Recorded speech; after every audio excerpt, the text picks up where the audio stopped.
What is going on, everybody? WeedleTwineedle here, and we are back with another Sun and Moon Wi-Fi battle, and this one's going to be against Lux. Now, I battle my opponent on my Discord server, so if you guys are interested in battling in general, definitely join my Discord. We have a nice community going on there. We're looking at my opponent's team. She has an interesting mixed OU and UU team, very threatening Pokemon on her team, as I'm using Meganium, Hitmonchan, Mega Alakazam, Toxapex, Volbeat, and Rapidash. Now don't worry guys, this isn't the regular defensive Toxapex because I don't want you guys to sit through a 30-minute long video. So instead I'm using a merciless Toxapex set, which you guys are going to see in this battle do a little bit of work. Mega Alakazam is just a Pokemon I really wanted to use because Mega Alakazam is just, or Alakazam in general is just my favorite, one of my favorite Pokemon. So I just kind of want to bring it out of the OU box for once, and same with Toxapex, and just bring him for a whirl. So I expect my opponent to leave a Rotom because everybody leads with Rotom. I think people do it intentionally against me now because I just say it, or I think it's just everyone just doesn't regard this. But either way, Rotom is going to go for the Volt Switch on my Meganium, and she's going to choose to Volt Switch out and bring in her Chewed Gum, her Clefable, and Shiny Clefable actually looks whiter than I do. Like, wow, like with Citra quality, Shiny Clefable actually has whiter skin than I do. I did not think that was possible, but I guess Clefable has achieved the impossible. But I'm going to choose to switch out Meganium. Here I find out the Clefable was Magic Guard, not unaware. Obviously it was pretty obvious because most Clefables are, you know, Magic Guard, but whatever. She actually was for a Stealth Rocks there. I was expecting Calm Mind, but that works too, as I'm able to go for the Encore here onto the Clefable, and we're able to lock it into Stealth Rocks, which is really good. Now, Volbeat's name may look very immature to you guys. I mean, I don't really care what you guys say. Volbeat's name makes a lot of sense once you see what this thing does. So here, I'm going to be able to go for the Tail Glow with my Volbeat, gets +3 special attack, and we're going to be able to just baton pass this out now, and pass the baton, and we're going to be able to baton pass into Gimme a Hug, my Toxapex. So now we have a Merciless Toxapex up in here with +3 special attack. Very scary, as the Infernape chooses to go for Flare Blitz here.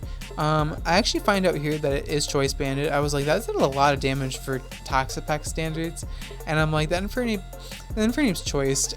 Well, I figured the Infernape was choiced considering it didn't take life orb damage, and I actually find out that it is choice banded from damage calculating because I was just curious. So I'm gonna go for the Scald here under the Rotom Wash.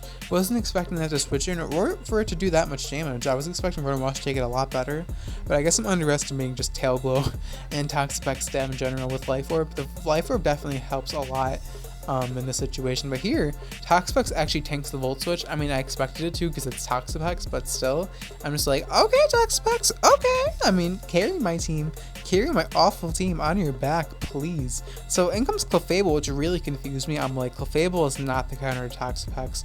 Clefable is definitely not the counter to Toxapex, not at +3 special attack, and when you're not unaware. So I'm gonna go for the Recover again. I have no reason not to. If she decides to go for Calm Mind, she's just going to get nuked by a Venoshock crit, so that won't really work out for her. So she decides to go for Moonblast instead, which is obviously going to bounce off Toxapex, and she's going to sacrifice for Clefable for absolutely no reason, which I will take. Clefable is an annoying Pokemon. Having whiter skin than me, that obviously offends me in some way or form, so thankfully you're able to knock out Clefable, and we're going to take some Life Orb damage. That is fine with me, as now she's going to bring an only good Z move, her shiny Porygon Z. And I'm just like, okay, Porygon Z, what's this thing going to do? And she has the Z move here. And I'm like, okay, it's probably Z conversion, or it could be Breakneck Blitz. I've seen that before, but it's actually Z conversion. I have to pay attention here because she turns into an electric type. And if you guys didn't know what Z Thunder or a Z conversion does, it turns you into whatever your whatever type is in your first move slot. So I thought she had electric, so she has to have Thunderbolt in her first slot, or most likely carries Thunderbolt or Discharge. So here, thankfully, Toxapex does not get paralyzed here, and we're able to get the Scald Burn, which does do so much damage, and I want to save Toxapex for later for the Infernape, because the Infernape is a big threat to my team if it is choice banded. So, gonna bring in Meganium here, take the Thunderbolt, not so well, but it looks like it's a roll to knock me out, so I do want to keep my Meganium for the Rotom Wash because it can be very handy, so I'm going to choose to sack off my Hitmonchan here. I don't really need it besides Rapid Spin. I mean, if I live this attack, I'll live it. I am a Salva, so I'm expecting to live it. But she decides to go for Ice Beam anyway, which is pretty good. I'm able to live it, thankfully. As now, I'm going to be able to knock out this Porygon Z with the Mach Punch, so it's not able to kill me. And we're actually able to work around this big threat pretty well, so I mean, can't complain about that. As now my opponent is going to bring in Rotom Wash, and I'm just like, okay, this thing's probably going to go for the Will-O-Wisp, so I'm going to choose to withdraw and bring in Meganium. If she predicts it, so be it, as she is going to go for the Will-O-Wisp here, and Meganium does not care because I do carry Aromatherapy. and that's always very handy, as I'm going to take burn damage. Oh, lovely stalling with leftovers. You guys might be wondering what my item is in this Meganium, because it's like, it's not leftovers, so what can it possibly be? It's not like the title spoiled it or anything. So Volt Switch is going to bring me down to 9 HP, as now the Rotom is going to Volt Switch out into her Goku. The Inferni that wasn't just, I think I saw a Cherish Ball there, and I think I might have to replay that in slow motion.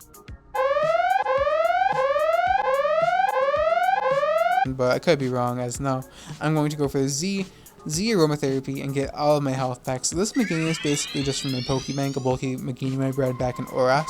And so I pretty much just gave this thing a Grass DMZ because I figured out that Z Aromatherapy healed you to full health.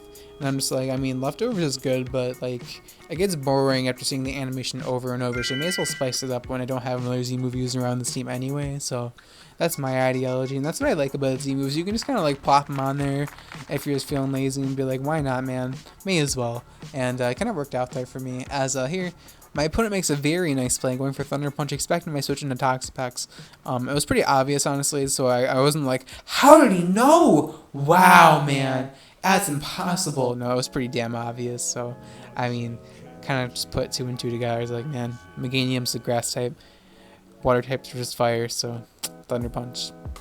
Yeah, so Toxapex, unfortunately, is going to go down, but Toxapex did a lot of work this game, weakening Rotom Wash, killing Clefable.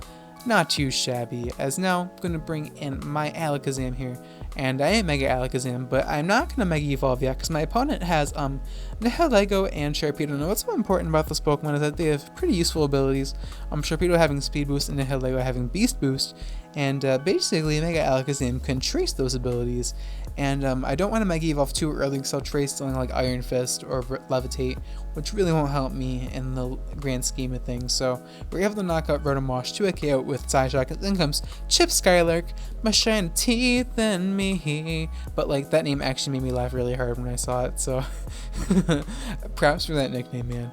I actually thought it was hilarious, but unfortunately I kind of like make my opponent eat his words. Okay, he didn't really say anything, but I trace his speed boost with Sharpedo, and I'm sure my opponent did not expect that. I'm sure he thought it was regular Alakazam.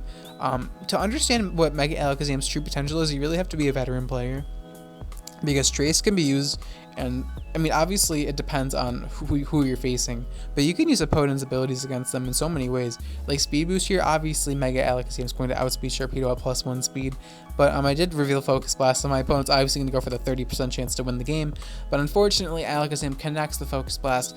If I missed this Focus Blast, I would have gotten swept by Sharpedo easily. Well, actually no, that's not true, because I had full health Meganium, but still, the chances of winning the game are very slim if Alakazam died there, but thankfully we have a very fast Alakazam, as now in comes Nihilego, and obviously Nihilego really can't outspeed me even if it is Choice Scarfed. I can just knock it out with Psyshock.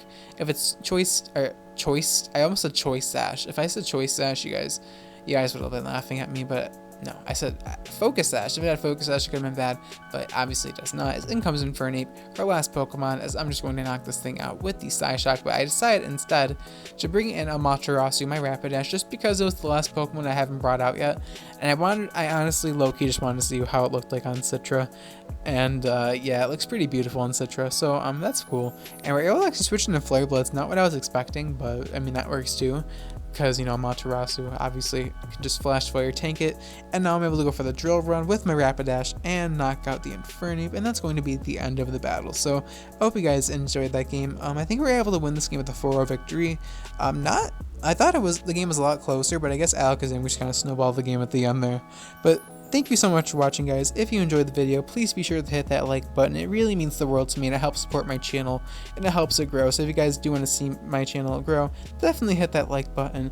And the question of the day is going to be, what is your favorite Rotom form in general? Now, my favorite Rotom form's got to be Rotom Heat. I just think Rotom Heat's pretty awesome. Having Overheat is very nice, especially with Fire MZ. I can see a set like that working now in Gen 7, and I think I've just been using it since Gen 4, even when it was a ghost type. I loved Rotom Heat in general, and just having fire coverage is very handy to have. But thank you so much for watching, guys. I'll check you guys in my next video. Alright, peace.